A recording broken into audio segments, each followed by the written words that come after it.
Hello, everyone. Welcome to the Monsoon 2022 C Conversations titled Drawing Out Natures. I'm Rohit Muzumdar. I teach at the School of Environment and Architecture.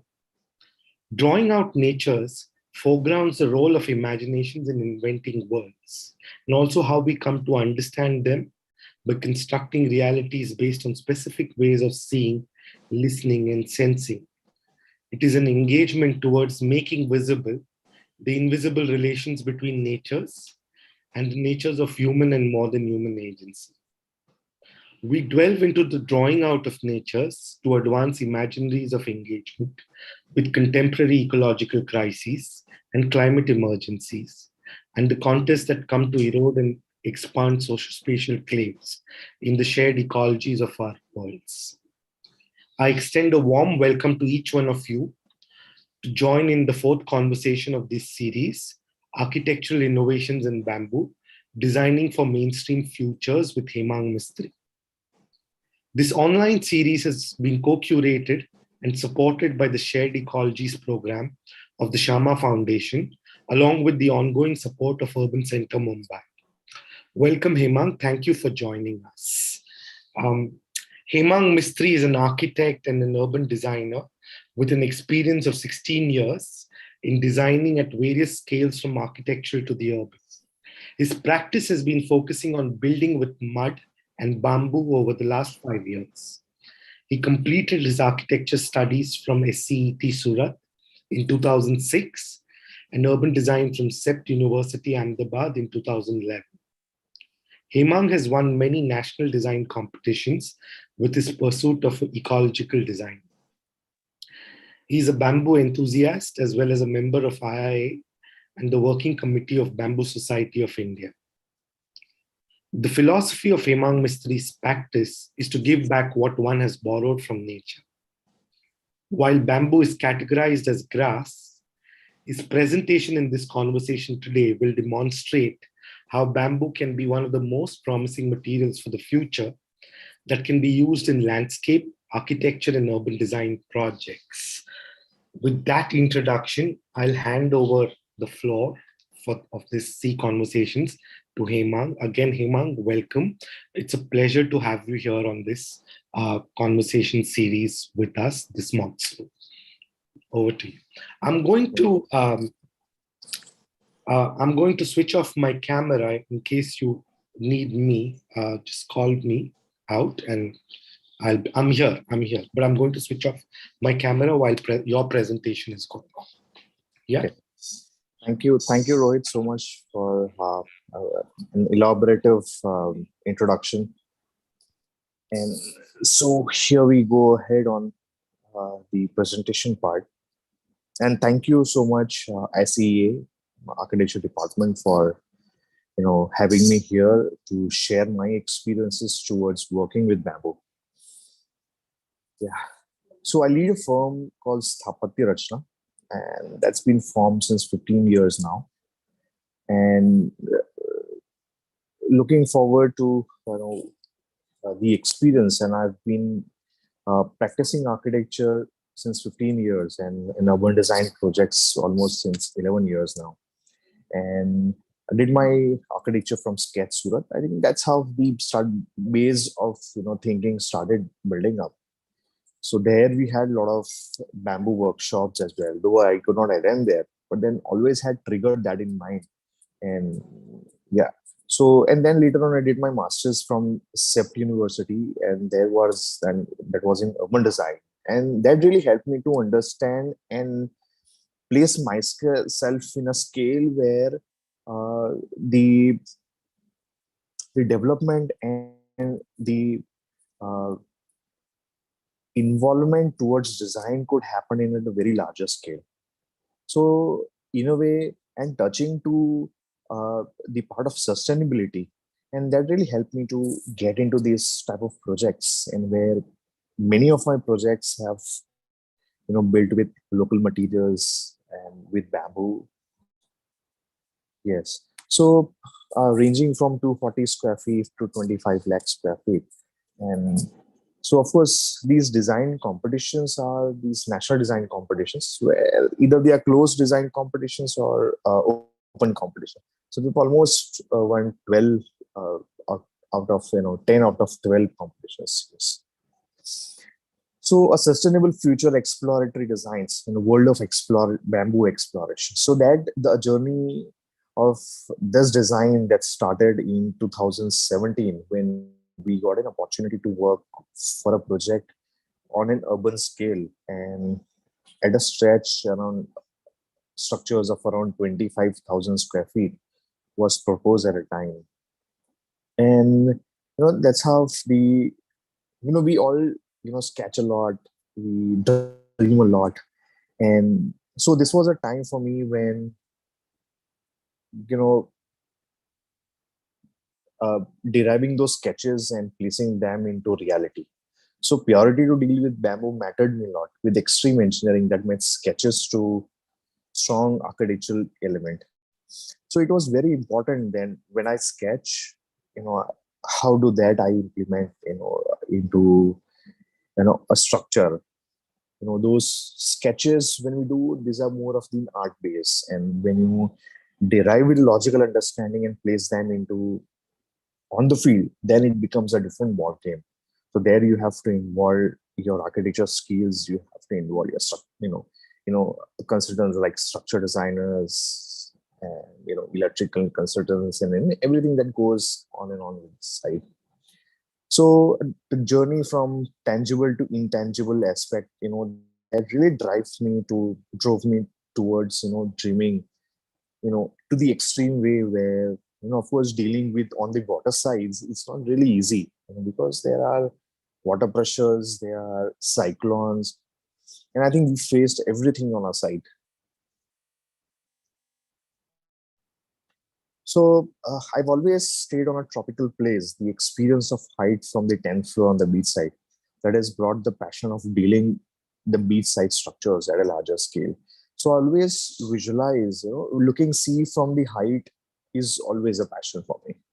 And that's how I started designing these structures. When you go around, uh, uh, either through the ramps to the steps, and you start placing yourself at the height where you haven't visualized the sea, and it comes out really beautifully. So finding up all the colors of nature and placing that into a single scenario, so that has started developing these ideas. So these are the grown bamboos what I have shown here. And there are different types of bamboos, different sizes of bamboos. Every single bamboo has a different structure strength, uh, a different characteristics. So one also needs to understand, what are available in the market, what it can be used, what is your idea of design, and how do we implement that into design is more important. So placing ourselves, designing these structures, here it's also important you to be a part of a structure designer also, you know, conceptually. So we wanted to understand that how do clustering works, how do bamboo joinery works. So working on field is important, but as well working with those details in office, on the drawings is equally important. And nowadays 3ds are very important to give you visualization towards aiming to structures which are you know invisible. So let's say, you know so what Rohit, rightly said, engaging from invisible to visible, engaging yourself to it is bit of a challenge. And when these structures are not proven uh, with the IS codes and all, so then it becomes more challenging otherwise also. So we started clubbing, we started making 3ds, we started placing the idea of bamboo into visualization. So these were number of cluster of 2 bamboos, 3 bamboos, how T joints can happen, how you know a cluster of 16 can happen. So at times we were using cluster of 16 bamboos, 24 bamboos also. So, there are simple joineries, how we use wood. Similar way, a bamboo can be used. So maximum length of the bamboo comes out to be 18 feet. And how do we use that, if you want to build an arch of around 15 meter, 20 meter at a time? So then the clustering happens, overlapping of bamboo happens, joining through SS bolts that happens. So there are many traditional ways also. How do we join these bamboos at different levels? How. So these bolts or either rope ties or the metal clamps that helps bamboo to come into compression. So bamboo is itself has a lot of tensile strength. So these are the way we started making drawings, and with the help of these drawings, so dark layers are the cutted section. So these are basically sectional plans. So because when you start documenting these things, it also helps your office in the future to also understand. So trainees or the architects or the new people who join the team, they refer to the report through this process, and then they start working on it. So then there are these options, B, how it can be done, 2, 3 options. So how layering is done. So being an urban designer always wanted bamboo at urban scale. So that was a need. When structures are visible when you place that into public spaces. Of course, larger buildings, private buildings are also accessible, but not every buildings are accessible. Visiting an apartment, you have somebody in that apartment, then only you can visit that. But in an urban scale, you can visit every part. You can feel yourself over there. So, uh, so we started placing on the Beachside project where eco-friendly approach was prime focus that enlarged the scope of visibility for tourists. So somehow these sketches, I think it was done in 2017. Yeah. So that started getting into reality. So this was one of the element in the 3 kilometer patch of the beachside on the Gogla beach view. So this is how we started extracting the drawings to 3Ds and to the extruded drawings. This is an understanding of these bamboo structures were made, and so we give this type of 3D illustrations to the execution team also, so that it becomes very easy for them to visualize the. So with the dimension, of course, these other ways also, these dimensions, everything are very important. But we had made sure that whatever we draw as part of working drawings, they implement in that way. So I think so. This is the final, lines then started coming up into a structure, and the clarity of execution, center to center distances were maintained. This is a very uneven material. Still, the team tries to make this as a very certain implementation tool. Okay, so that we get a dimensional approach and a geometrical approach to it. So this is how the deck of the floor was done.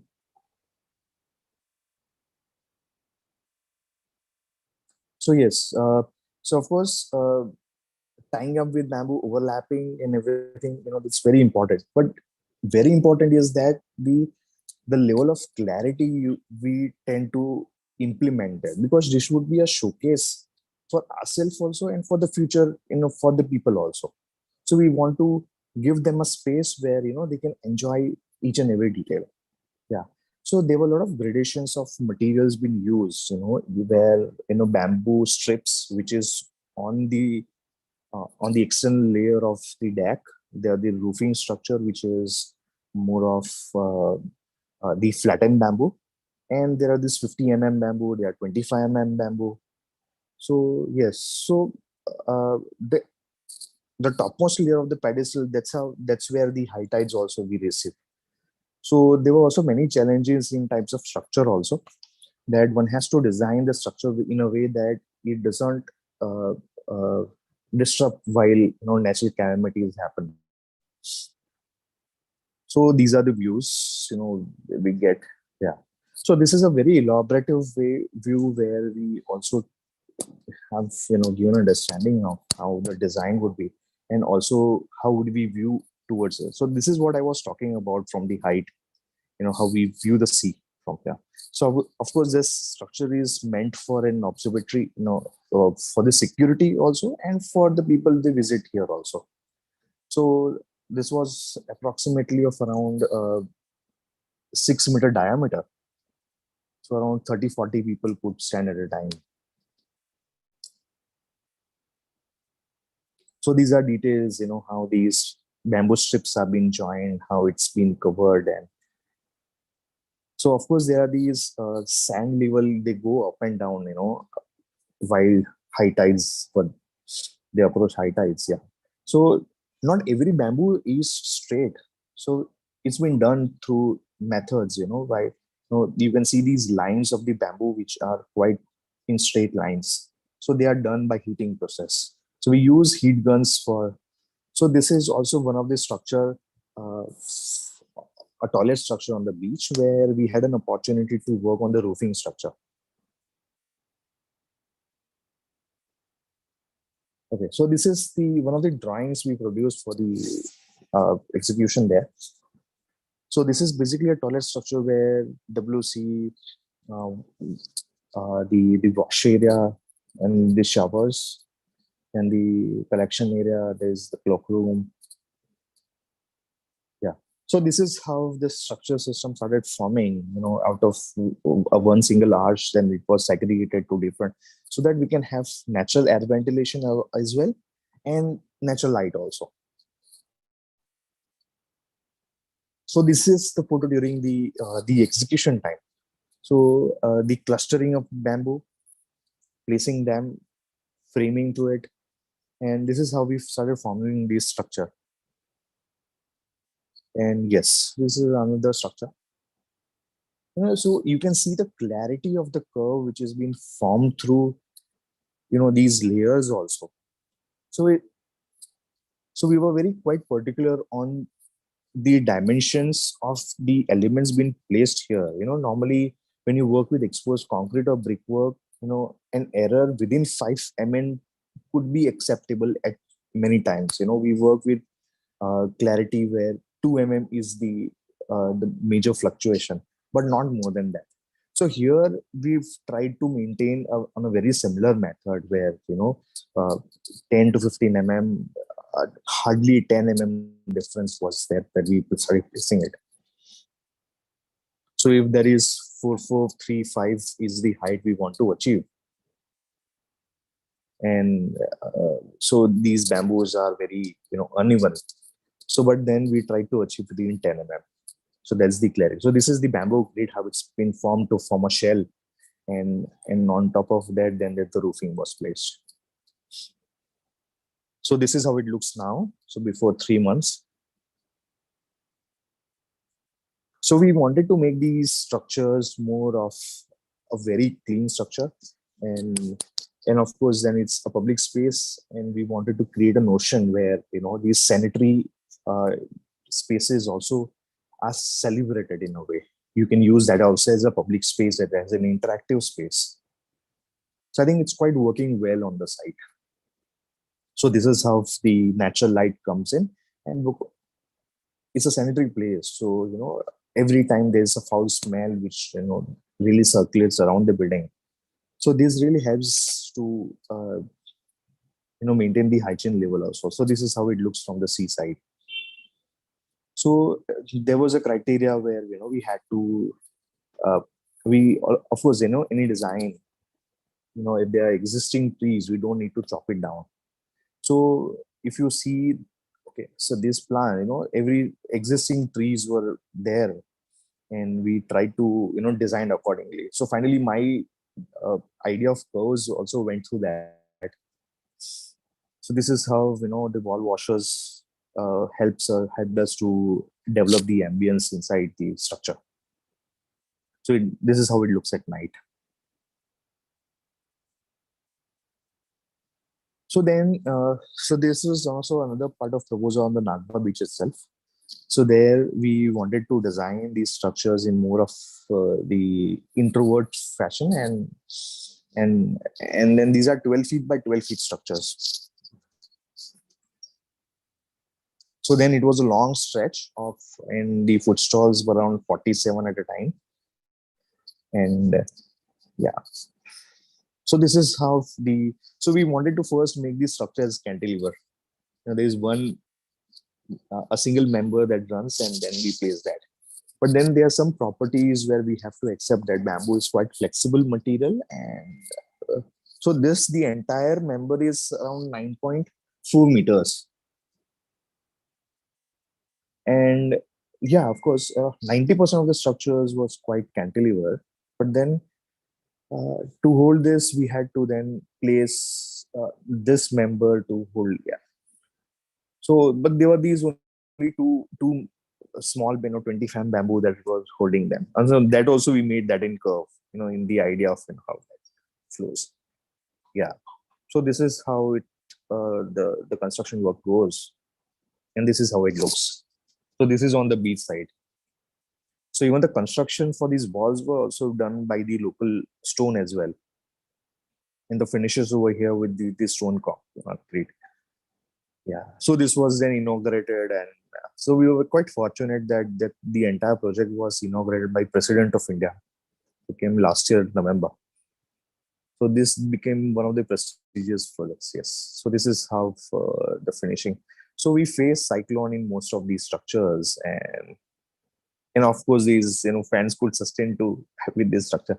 Yeah. Well, jokes apart, but then these bamboo structures were quite strong, and we could learn. This was during the execution time. So the entire space has become so beautiful at night.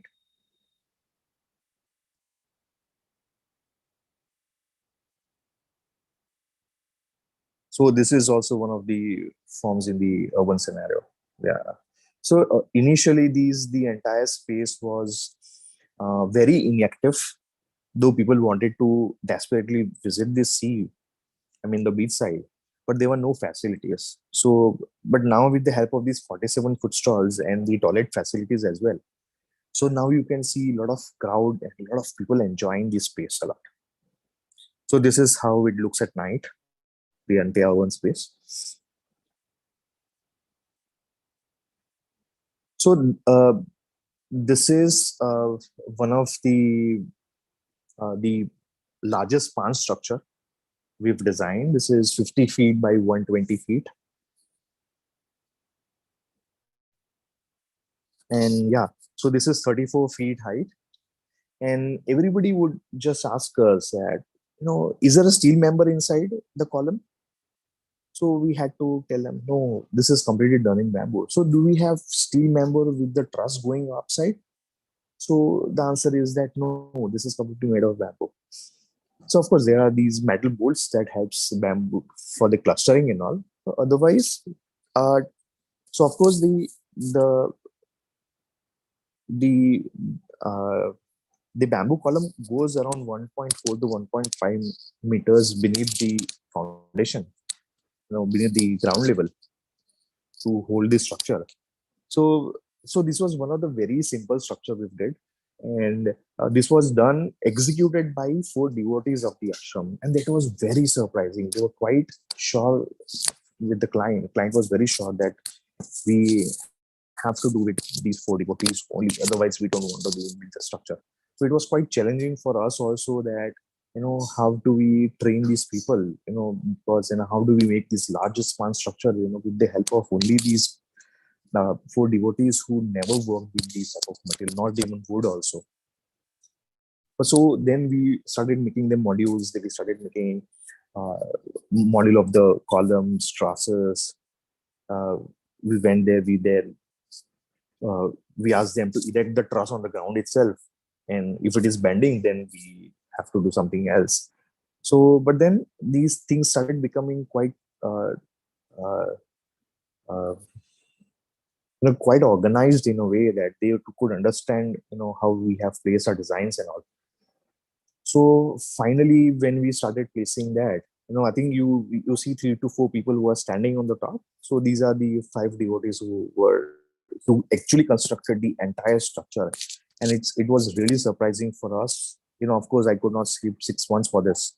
Uh, but yeah, of course, when there is determination and when there is a proper way of looking at these, producing your drawings also, so then it becomes very easy. So of course, we gave them few models also to give them understanding this is how it can be done. So yeah, so this is how the construction phase was happening. So tying of the ropes at regular intervals also happened here. So this is how. So we've noticed few things over here that so they use for these discourses, they use these speakers, amplifiers also for the kirtan, and we were quite surprised that of course this bamboo as a material is itself acoustically very sound. So I could not realize any of these reverberations or reflection of the sound happened over there, though it looks really beautiful. So this is how the trusses and the things are there. So still, it's on the finishing stage. So now these are one of the very ongoing projects we are heading towards. We achieved one shape to it. So now we are going towards customizing that into different heights, different types of forms. So while presentation also and while doing working drawings also, so now we have started, we give these illustrations to them. As I said earlier, it becomes really easy for craftsperson to, uh, uh, give them a clarity of, how execution works. Because they were, I think they were not used to, unconventional designs. They were very used to these sloping roofs, straight gazebos, straight structures. So when we started placing these type of designs in front of them, so then it became really piece. So we had to make models. We have to produce models in front of, give them those physical models, and also there are series of working drawings which are being placed in front of them. Modules like how fabrications are done. A single arch, that those dimensions to them. So that really helps them to give an understanding and a proper execution is done. So then we started from two curves, we started forming three, four directional curves. And I think this is now coming into process, how we are going to, this is one of the reception area. This is the restaurant space and this is the volume in the restaurant space. So a height between 7 meters to 4 meters. This is one. This is also kitchen where we are trying to propose there. So now these are the outhouses where we wanted to. So these are the spaces where ranging from 300 square feet to 600 square feet. Where it's more of a leisure space, and they just want to go for a day or two, and yeah, so there's living, dining, bed space. So some designs are on the grounded side and some are on the G+1 structure. So we've completed almost 25,000 square feet of bamboo structures to date, and 25 more are in the proposal stage. Yeah. So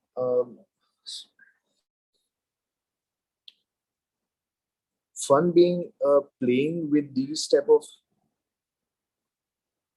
structures are that you have to be completely after the ideas, the designs, and that's how it pulls you towards grabbing the opportunity to work with this. So we've as a practice we have taken a stand that we really want to get into structures which are quite innovative and also uh, quite high in larger span structures. So we are designing right now structures which are 90 feet span structures, the height which is 15 to 20 meters height. So many times, people question us that, is it possible in bamboo? So we say, why not? it is of course possible, but of course, these type of structures are uh, really should be done with the help of structure designers. They're very innovative as well.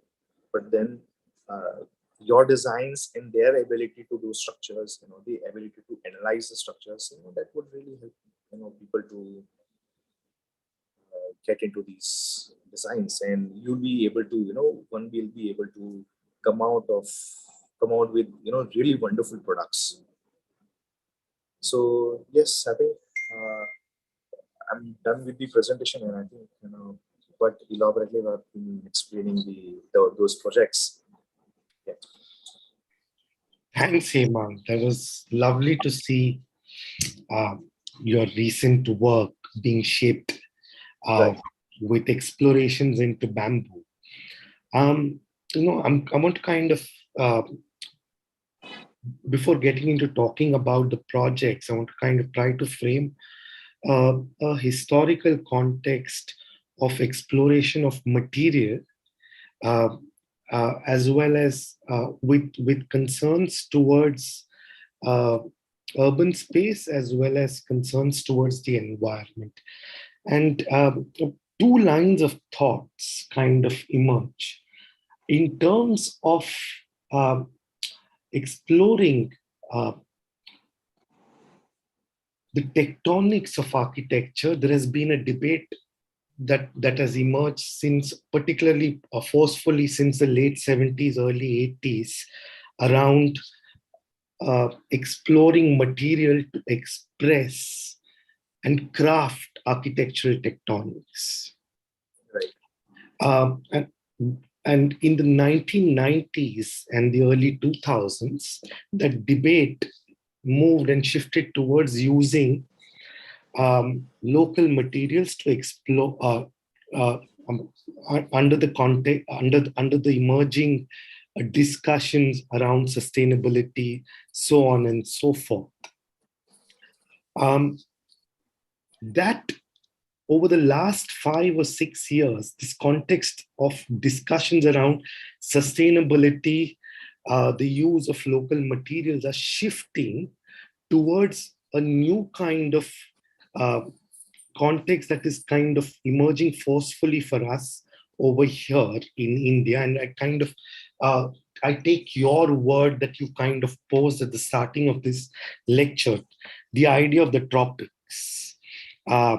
The tropics as a place, and that context has been around questions of change in the climate, changes in rainfall patterns, changes in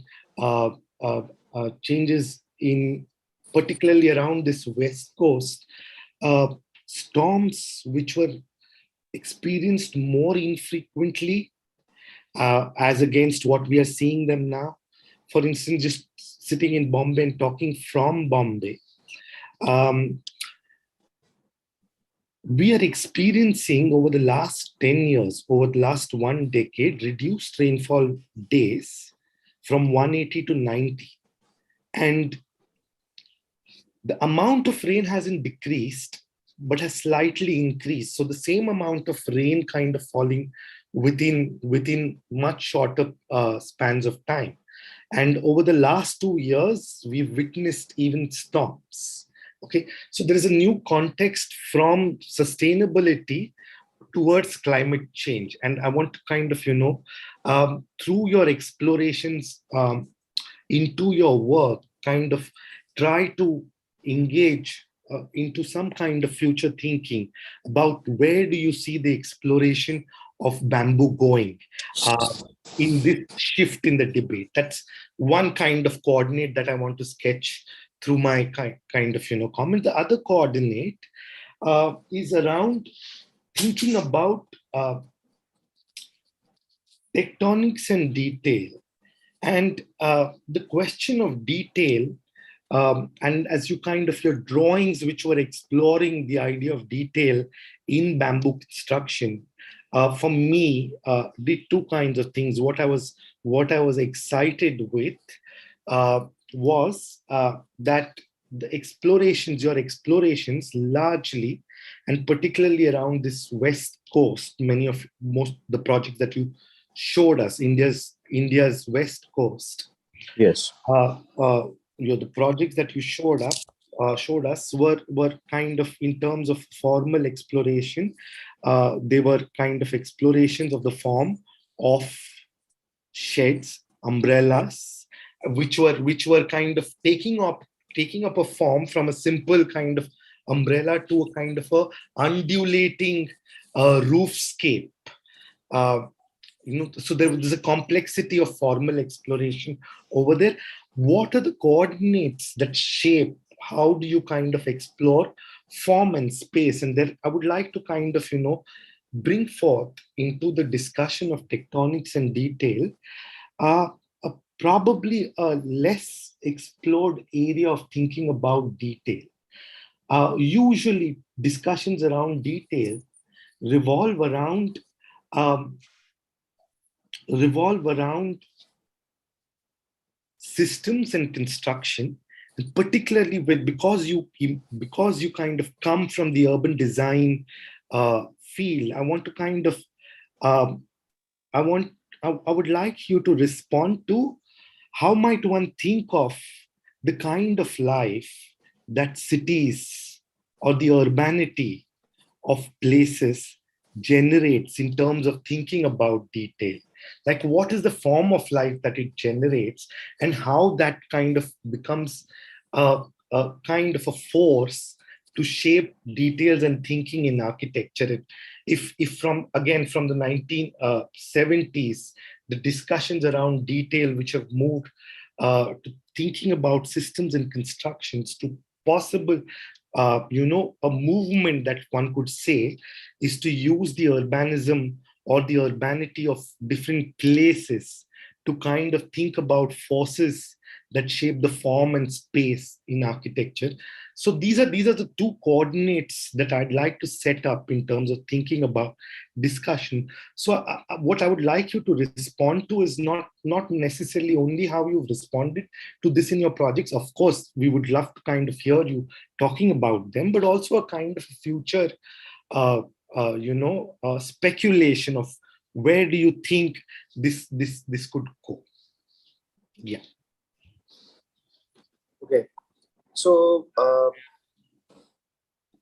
before we started, working at any scenario, whether you say it's at architecture scale or an urban scale,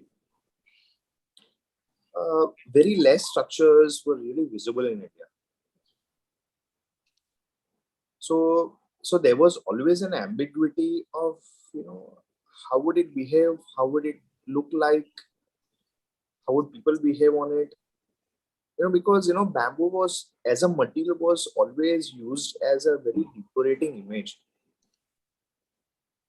So whether it was used in scaffolding, it was used for temporary structures, like how majority of the shabby structures in Mumbai is used, either in Mumbai or any other place where it's used for weather shades. Even if you go to Amitabh's bungalow, you go to very finest hotels over here, you see these bamboo weather shades and with tarpaulin on it, and that really screws the image. So that coming into picture, so what is more important is visibility. And how does that visibility comes? It comes through deriving a form or a space, a usable space, first of all. So not just installing those artworks.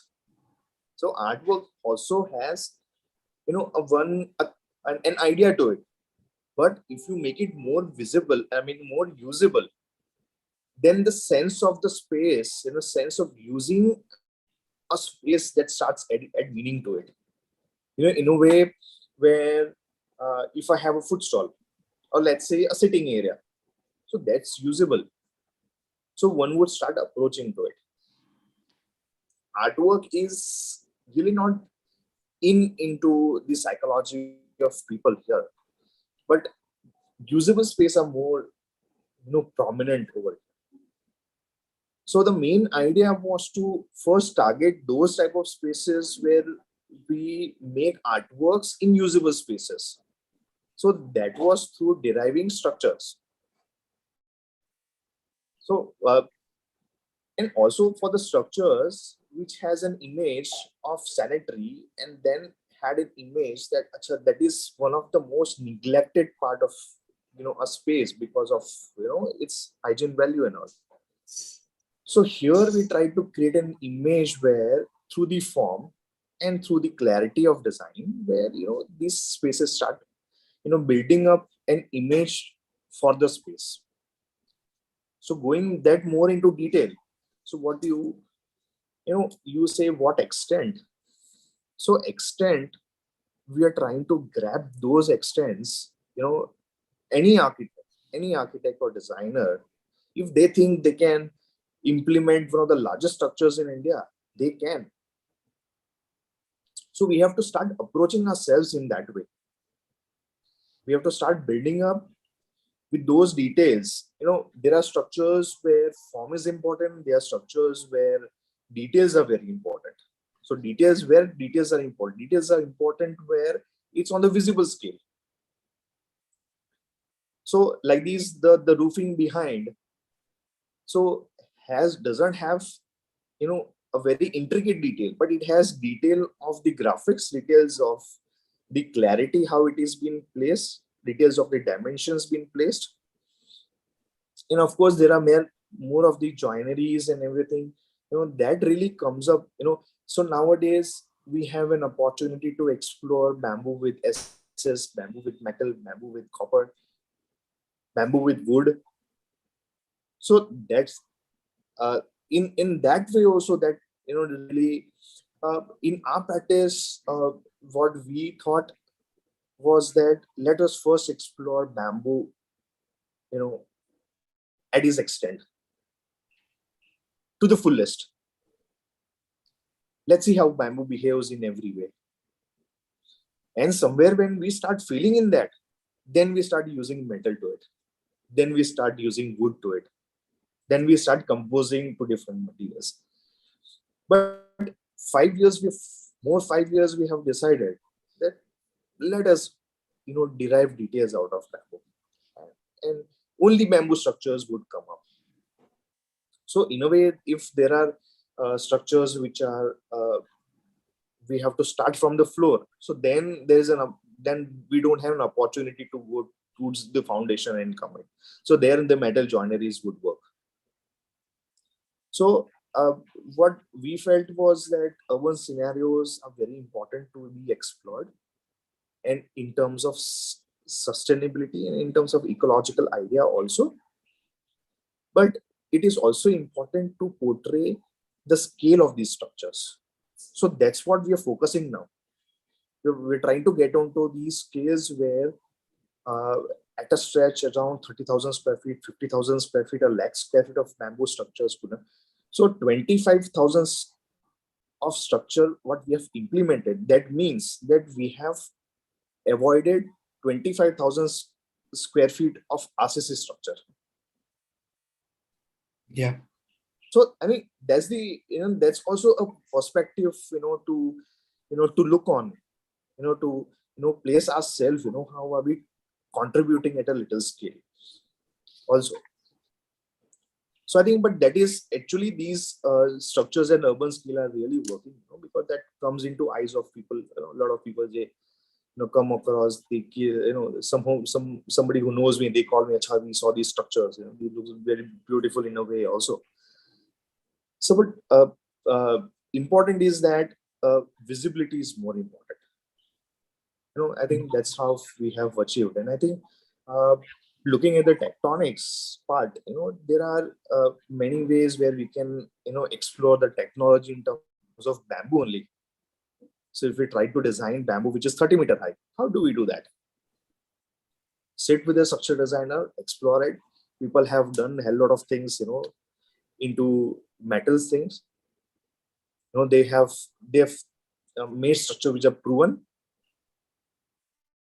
So now we should, we are trying to make these bamboo, and of course, there are places like Bali, Indonesia, Vietnam, they've quite explored these structures, but it's not that we are doing something very different to that. But then working in India, working with this scenario here is very different than working, seeing structures there.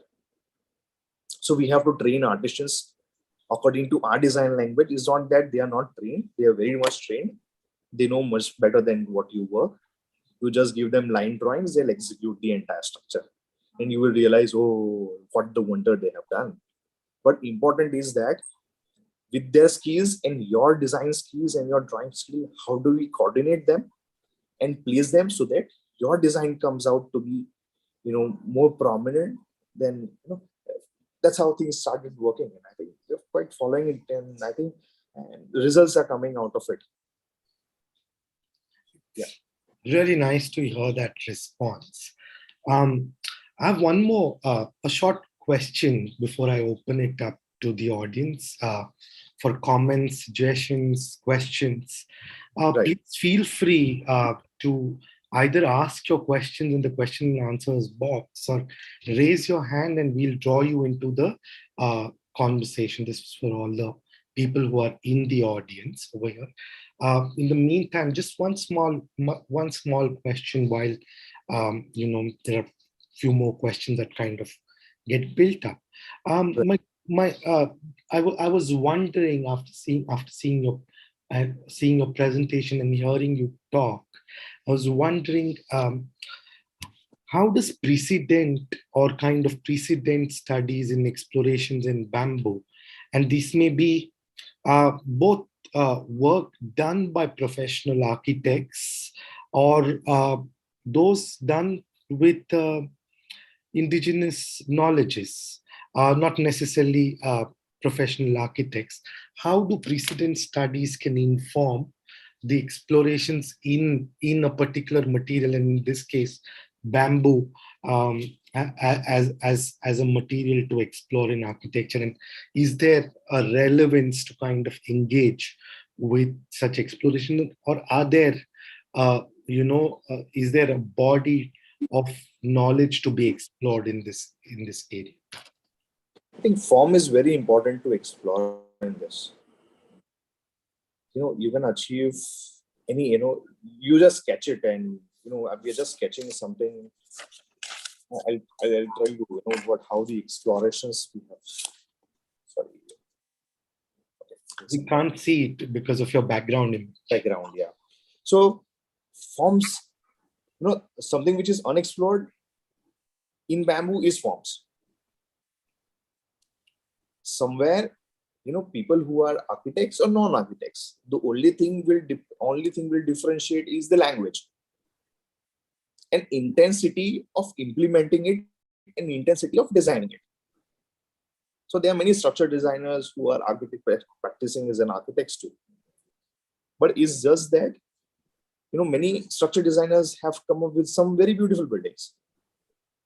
And many architects who don't really turn up with beautiful buildings. So it all depends on what type of skills you have, what type of art you have. And even architects are also an artist. So we should also try to, move in that way, that we are more going towards an art, and bamboo is an art. We should drive bamboo towards an art. So that's how, once, one starts molding that material into that form of, scenario, where there are what you, stated on the first way, that engaging from invisible to visible. So that's how you start, placing those ideas into it. Yeah. Thanks for that response, Hemang. I'll open the conversation to the audience, and we have one large comment and question from an anonymous attendee. I'll just read it out over here. The anonymous attendee writes, your intent is to work with bamboo and mud constantly, but what about the places where bamboo as a sustainable material does not work? Beyond that, very interesting experiments that we saw today The bamboo structures are almost weaves, thin segments that make certain spans and forms like this semicircular domes. I'm curious to know how you work out these material relationships of the conditions on the site and geometry and articulation of your structures beyond maximizing spans, opening up cultural nuances and experiencing materiality not just of bamboo as a building material, but how it works with other materiality of the fabric of its placement. And the second question, we generally observe when any practice chooses to work with bamboo, it tends to become the only material or the dominant material to make spatial and structural conditions. Is there a possibility to imagine bamboo as a part of a larger ecology, spatiality, and phenomena?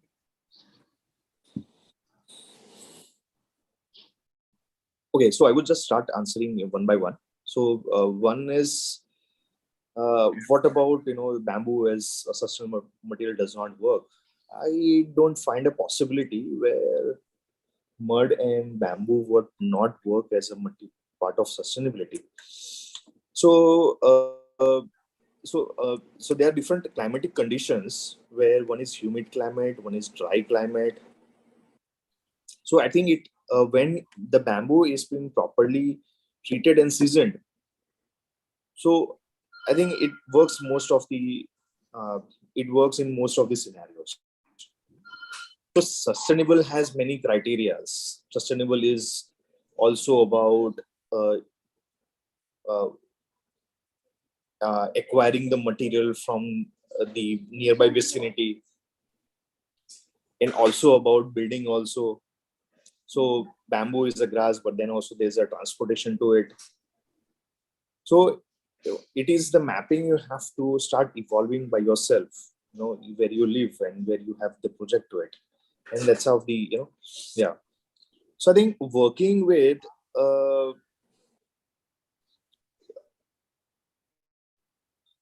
spans and forms is just that these spans and forms are not much been explored. And we have realized that the structures which are 90 feet span, 150 feet span, you say 200 feet span, all can be done. It's just that there is a structure design need to it. You have to, responsibly start working with a structure designer to achieve this. You have the ability to design very sensibly, but how it stands, it's in the hands of structure designer. So when you go hand to hand, like how we also work hand to hand with structure designer, so we are at the equal stage to it, that how important an architect is and how. So that's how I think it's very easy. You'll be able to achieve that. Forms, of course, there are some limitations of banding the bamboo at different scales that you have to experiment. If there is 1 meter diameter, a bamboo can bend, or 2 meter diameter. It all depends on the size of the bamboo. So if it is a cane, it can be round at around 500 diameter as well. So yeah. So geometry, I think we are exploring the geometries which are quite unexplored, and I think we are getting into a curvilinear parametric. But the only problem which I have is this joint. It's not that this won't work. This will equally work. But this structure over here, this curve, when you turn the entire material into a very monotonous member, so then it works really fine. How we survived on the beach side, when we struck with cyclone also. So what was this? We turned that into a monotonous structure. And that's the best form and the best structure ever been explored. So then when you use these type of the joint, then you start adding bracings to it. You have metal joineries to it. So then there are a lot of many things. And yeah, of course, if that is the language, if you want to follow that, you can do that. But looking at the behavior of a pure behavior of bamboo, then it should be a monotonous element. So we generally observe that when any practice chooses to work with bamboo, it tends to become the only material or the other dominant. Okay, so I think it all depends on how you want to form that. So for you is dominant, something for me is dominant. So yeah, so I think that's part of exploration when any architects needs to get involved. Yeah. Thanks. Thanks. I hope that answers the anonymous attendees' questions. The next question I have is by Anuj Taga. Uh, Anuj says, "Hi Hemang, these are lovely formal explorations in bamboo. Congratulations. I meant to ask how the logic of the materiality of bamboo gives rise to the shape and form of your envelopes, and what potentials remain to be still explored. What aspects would you like to experiment for bamboo? Can it be integrated more efficiently into mainstream architectural practice?" Yes, that's the question. And Anuj, would you want to come in and become a part of this conversation? Can we have Anuj in? Joel, over here, please? Can we get Anuj here, please? Yeah, yes, Rohit. I've sent him a request. He'll be rejoining soon. Okay. Yes, yeah.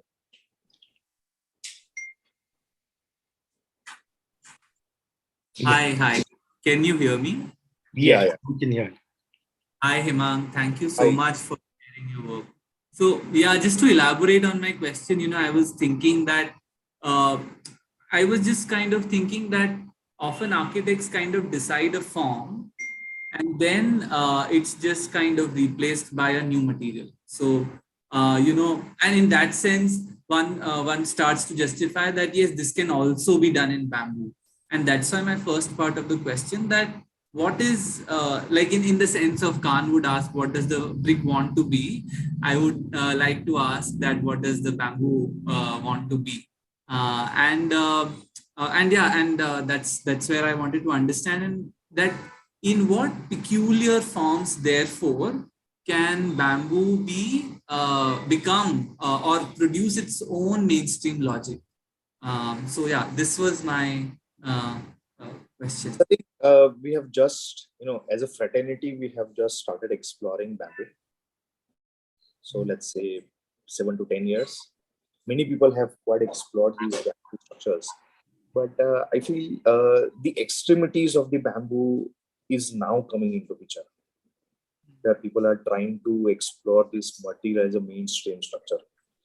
So somewhere people are trying to make houses, somewhere people are trying to make institution buildings out of it. So like we have explored those on the public scale. So many are coming up with multi-purpose spaces. So with that, people are first of all trying to formulate the functional requirement to it, and then because that is very important. Yeah. Otherwise, it will just become an artwork. Of course, artwork has another importance, but when will you realize the essence of the space? When you start using that space.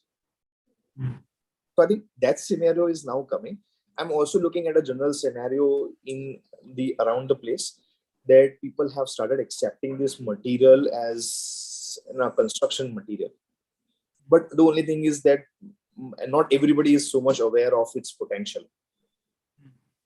So it's our responsibility to explore, to give them an understanding of the potential. So you're talking about the form. Form is, you have to understand, we as a fraternity, we have to really understand this material, how we have understood metal, the concrete.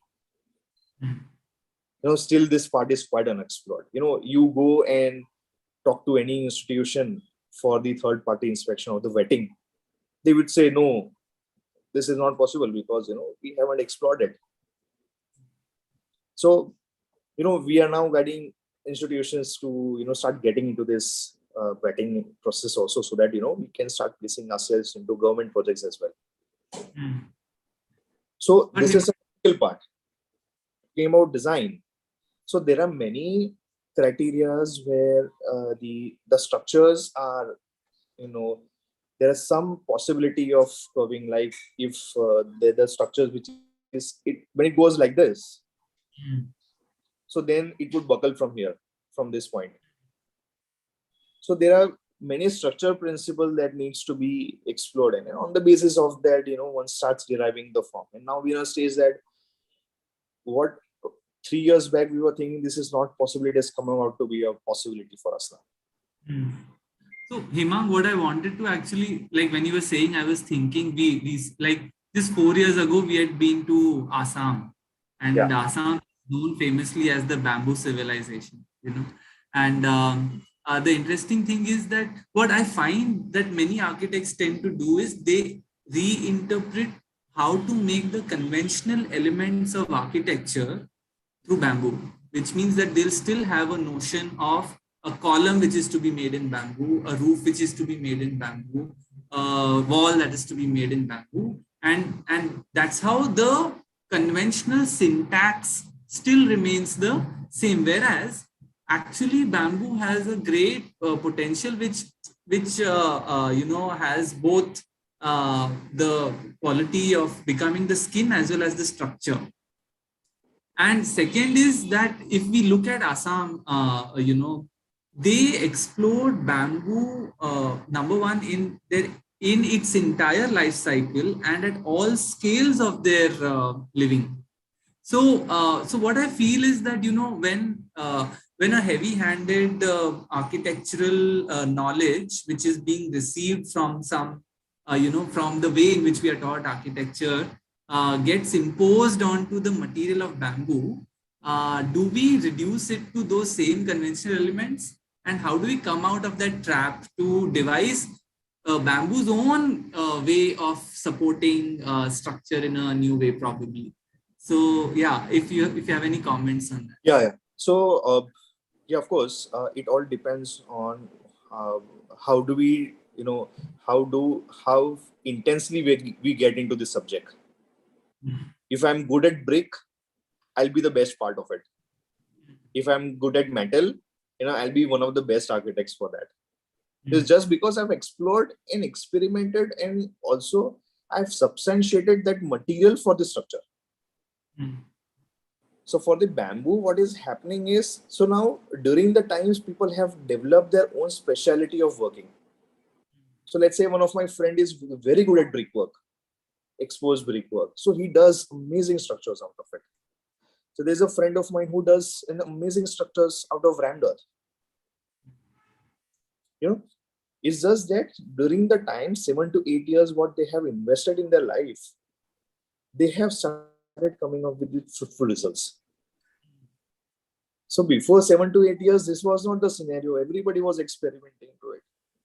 We started exploring 5 years back, but our team was working, which was 10 years, 15 years now.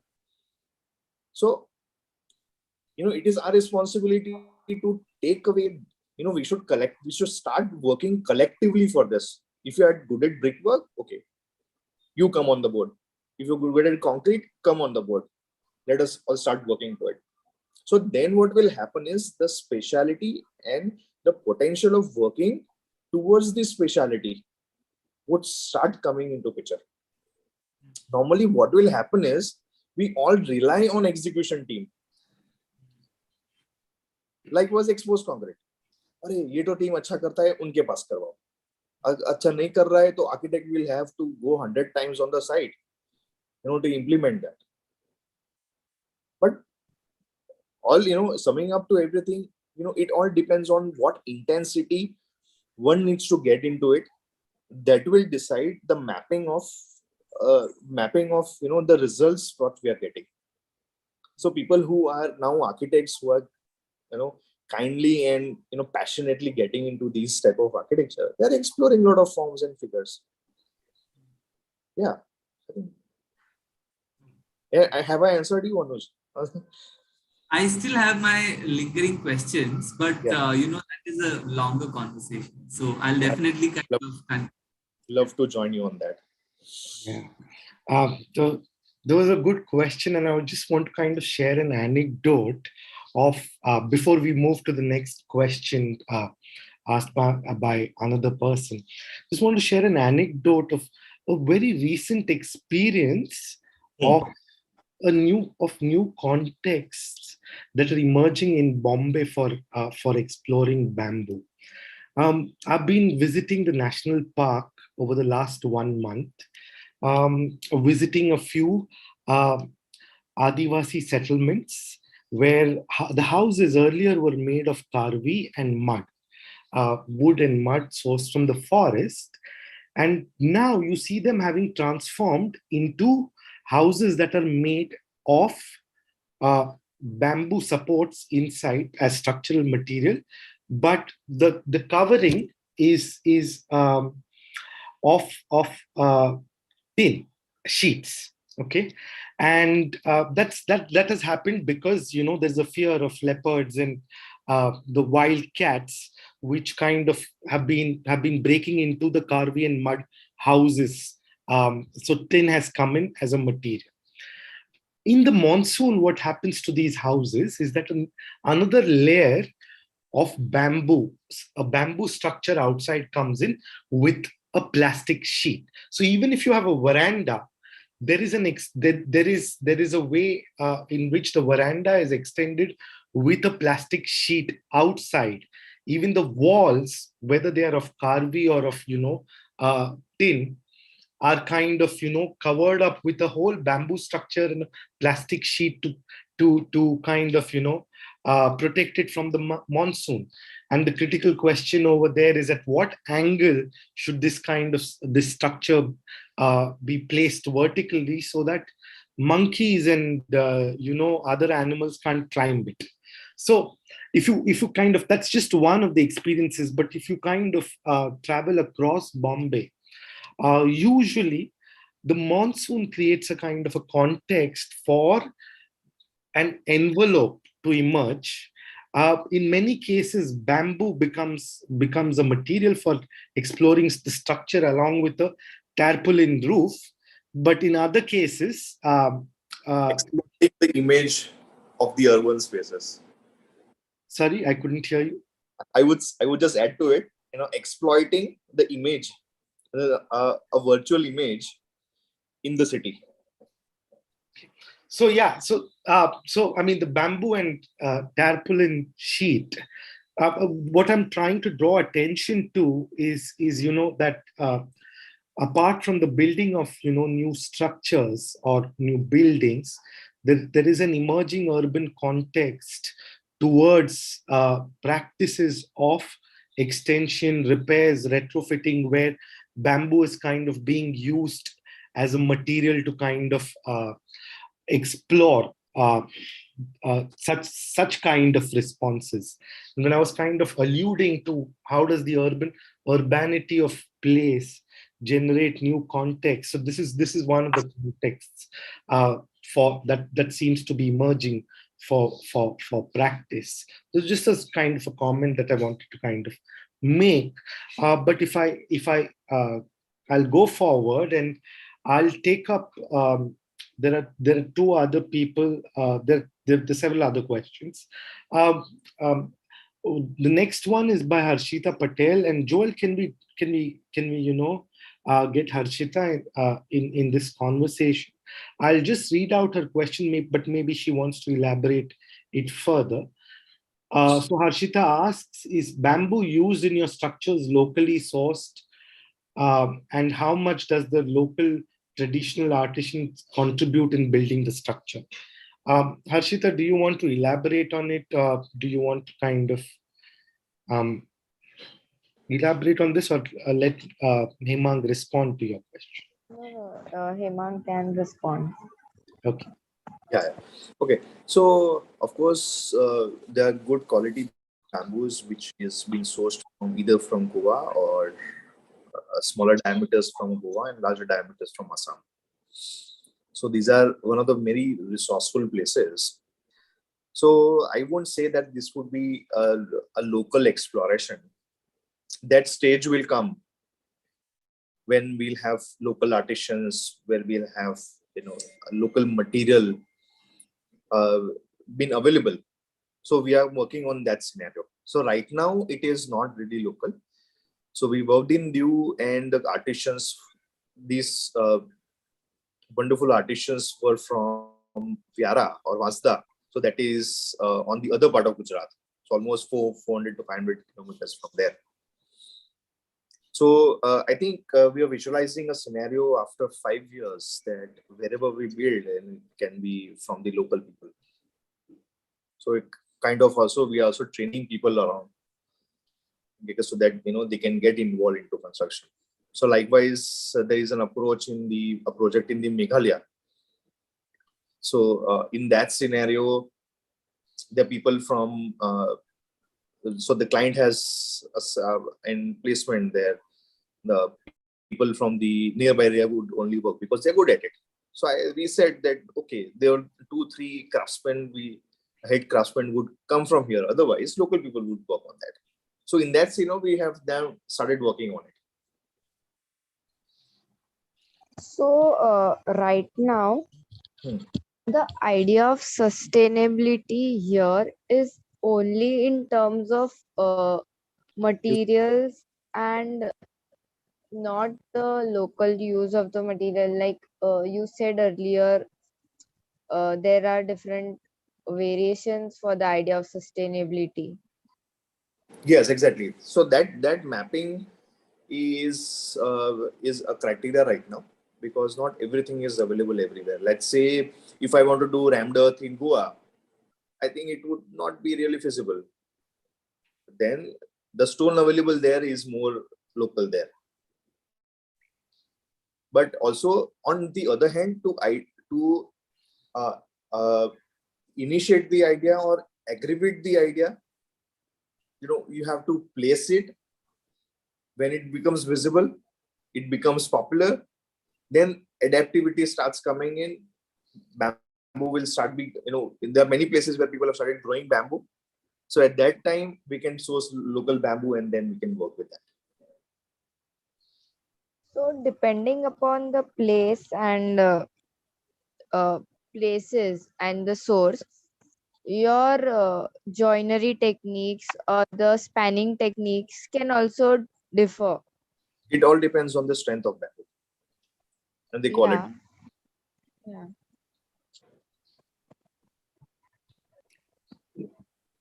So does that answer your question or questions, Arshita? Yeah. I think an extension of Harshita's question is there in another of the audience's question. And Jayesh Ganesh asks, Joel, can we draw Jayesh in the conversation? Jayesh asks, I'll just read out his question. Jayesh says, lovely work, Hemang. So happy to see the variety of projects you're working on. Is there a history/precedent of bamboo as a building material in the West Coast where you are practicing? Can it be sourced locally there? How does bamboo as a building material, the way you use it in architecture, communicate with the larger urban morphology of Diu?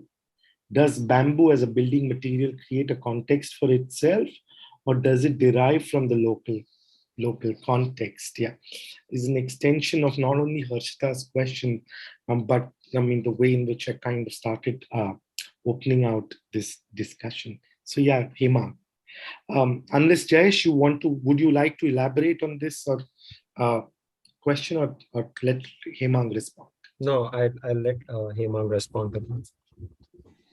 Yeah, so Jayesh is my batchmate in urban design. And yeah, it's so good to see him. Yeah, I met him. So he's also, and I think he is also quite practicing with bamboo as well. So yeah, Jayesh. So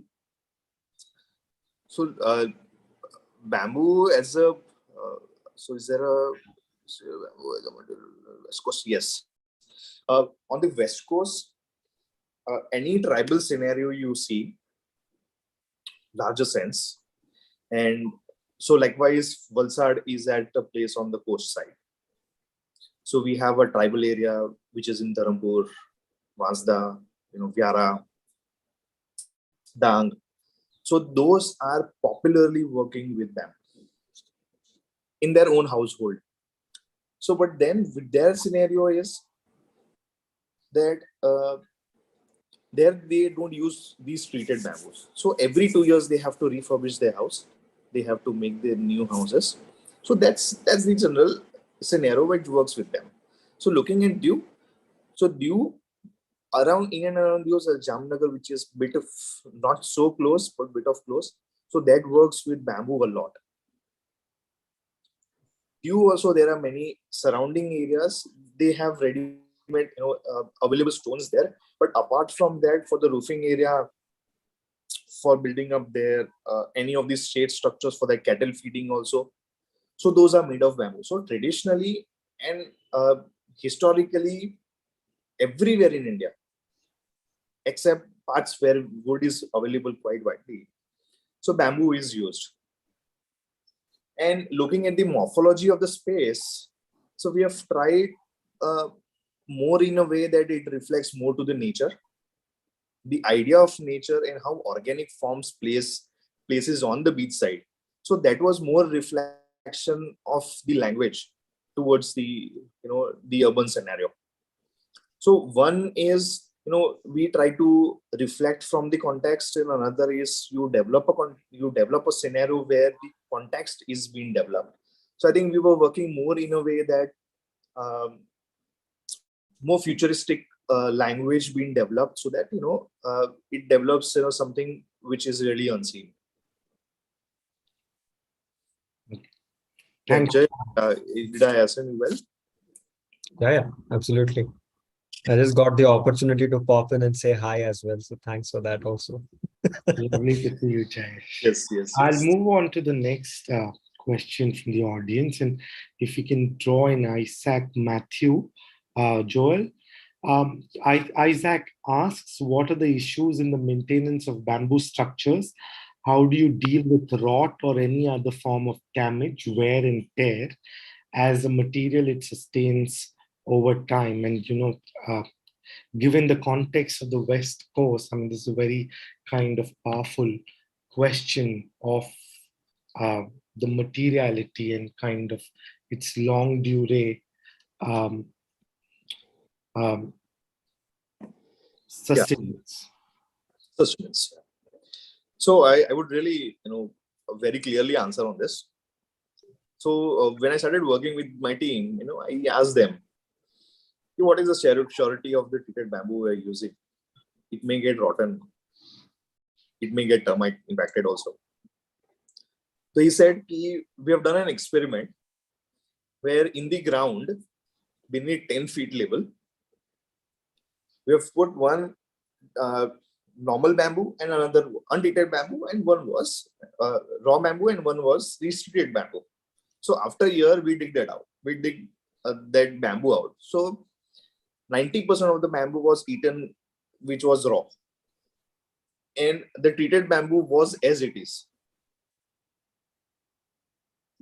Because what happens is after this treatment, what attracts this termite or the borons is the starch, the sugar level inside. And another is the moisture content which goes inside, that develops this fungi and so after treating this bamboo, they remove the water part from it, they remove the starch, and the third is the available borons inside. So if those three elements are being eliminated, there is no scope of further deterioration of the material through any of the natural termite, any circumstances. Okay, next part is while constructing, you should, first of all, one should derive and experience how to deal with bamboo, with the joinery of it, how to club it. You should know where to nail, you should know where to tie. So if you know these circumstances, then you will be able to trace out that you are developing structures which are not damaged. My interest in knowing about damage is mostly we deal with, is bamboo a pan-Indian material? Yes. So like in Indonesia or Java or any of those smaller islands, they are very small countries. But for us, we have Rajasthan, we have Yeah. Orissa, we have like a huge landscape. So does bamboo work all around the country, or do we have to just stick to the Northeast or let's say somewhere around the Konkan? And Okay. So it's then the gradation of the things. It works best in let's say moist climate. On the seaside, it's the best one. Nothing will happen because of the salinity also. Okay, the places which are rainy, it will work very good over there. I think where there is moisture, it will work best. For the dry conditions like Rajasthan, you have like Delhi, Rajasthan, where you have these extreme climate. So at that time, seasoning works really well. So bamboo has a property that it gets cut, it really opens up vertically only. So that's the normal behavior. And out of 100%, 1%, 0.5%, it may happen. But that won't disrupt the entire structure. So after looking at the structures which are 3 years old also, 4 years old also, we are saying the same scenario which was when we constructed. So it's all depends on your knowing the material and the craftsmanship dealing with the structures. And of course, weather does affect, like in the arid climate, but these are manageable. We have to season it properly. Then I think that crackings and things will reduce a lot.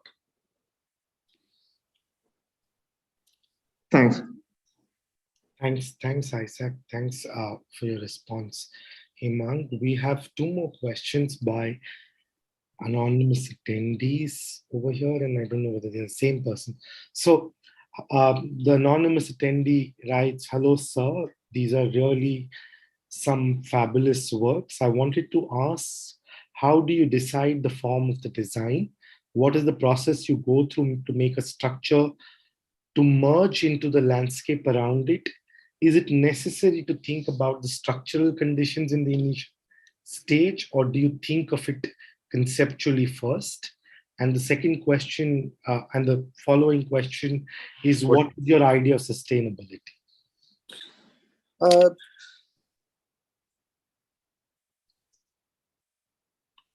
Okay, so form of the design is of course based on the structural principles. You have to strictly follow it. You should know the structure really well. You should know how arches behave. You should know how ellipsoid behaves. You should know how light curves behave. Likewise, if you take a span of 90 feet, the principle says that L by 5 is the safest height of any arc. So if it is 20 feet, then 4 feet is the safest height. So you should know, yes, of course, there are then more extents where we try to involve a lot of amazing forms, and then we try to design it, and then we try to substantiate structure with it. So back and forth process is very important, and that's why I think any form, any durable form will be able to achieve out of it. And I think we are in a stage where we are quite doing experimental with these forms and all. Somebody who says that this is not possible, we are trying to make it possible. So you have to start working on it. And I think every answer would depend on your experience and your dealing with the material.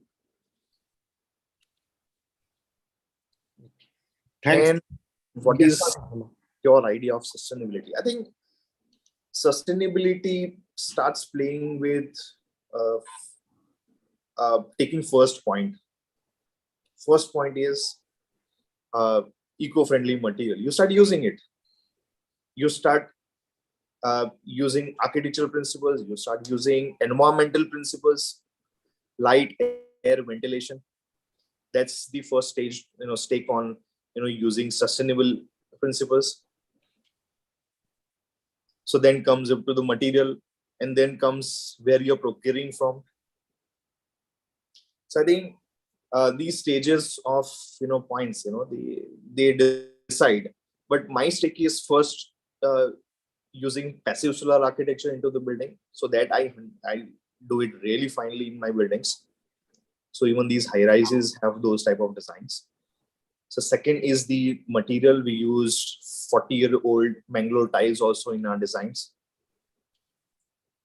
and we used earth blocks into our structures. We have designed temples out of it. So yeah. Thanks for your response, Hemang. So unless and until I think there are other questions that the audience here wants to ask, I'd like to kind of really thank you for kind of setting up this conversation and bringing very important points into the discussion. For me, I take away those two things that I kind of started off with in terms of setting up my own thought process in terms of thinking, is there a specific condition of urbanity or specific conditions of urbanity that shape the form of life, and therefore the form and space and architecture, and how does bamboo kind of respond to these things, particularly around the urbanism of the West Coast itself. And there's a diverse the West Coast of India, and there's a diversity ranging from Gujarat to Kerala that one could probably find if one has to kind of build to this. And the second one is in terms of the context of changes in the environmental discussions that make us kind of think of ways in which to respond to newer questions that are emerging, particularly around weather change, rising seas around the West Coast.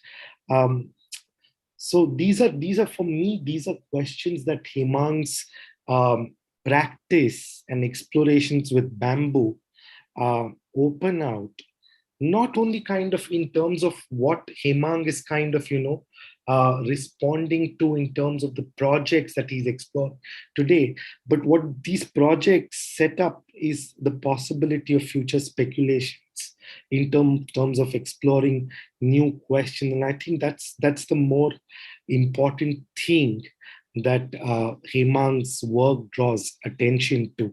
So thanks, Hemang, for setting up this conversation. It was a pleasure to have you in this conversation within the series of drawing out on natures. It really kind of helps us push through some of our thinking over here. And it'll be a pleasure to engage in further conversations with you. I look forward to meeting you at C for the next module that you're going to teach. And so Hemang is going to be one of the module instructors teaching a specialization course in bamboo explorations at sea that starts in another month's time. So thank you very much, Hemang. And I'll thank all the audience. And also thank the ongoing support of the Shama Foundation, of the Shared Ecologies program of the Shama Foundation and the Urban Center Mumbai for supporting this Sea Conversation series. Our next Sea Conversation will take place on the 12th of August, which is by Thanal on hand sculpted architecture. So that extends some of the the conversations around craftsmen or craft within architecture and around ecology and local explorations with local materials. So thank you. Thank you so much, Rohit and Rupali, to invite me to this webinar. And I think I've made a bit of sense to carry on the future. But let's join hands together and make this world beautiful out of it. Pleasure, surely. Thank you so much. See Thank you you so much. soon, Hemang. Thanks.